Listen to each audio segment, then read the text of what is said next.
School விட்டு வர குழந்தைங்களுக்கு இது போல் வித்தியாசமாக ஈஸியான ஸ்நாக்ஸ் செஞ்சு கொடுங்க, விரும்பி சாப்பிடுவாங்க. இதை செய்கிறதுக்கு ஒரு பாத்திரத்தில் 1 கப்பு மைதா மாவு, 1/2 கப்பு அரிசி மாவு, 1/2 டீஸ்பூன் சோடா உப்பு, கொஞ்சமாக உப்பு, 1/2 டீஸ்பூன் மஞ்சள் பொடி, 2 டேபிள் ஸ்பூன் சீனி, தேவைக்கு கொஞ்சம் கொஞ்சமாக தண்ணியும் சேர்த்துட்டு இட்லி மாவு பக்குவத்துக்கு மாவை நல்லா கலந்து எடுத்துக்கோங்க. கொஞ்சம் கூட கட்டி இல்லாமல் கலந்துட்டு ஒரு பக்கமாக வச்சுக்கோங்க.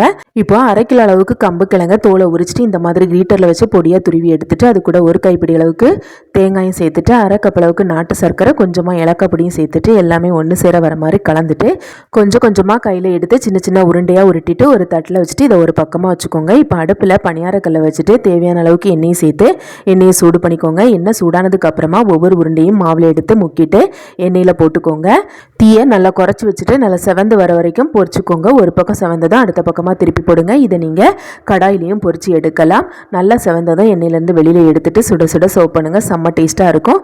ரொம்பவே வித்தியாசமான ஸ்நாக்ஸாக இருக்கும், ஹெல்த்தியாகவும் இருக்கும். கண்டிப்பாக செஞ்சு கொடுங்க. ரெசிபி பிடிச்சிருந்தா நம்மளோட தக்ஷன் தக்ஷி கிச்சனையும் சப்ஸ்கிரைப் பண்ணி சப்போர்ட் பண்ணுங்கள்.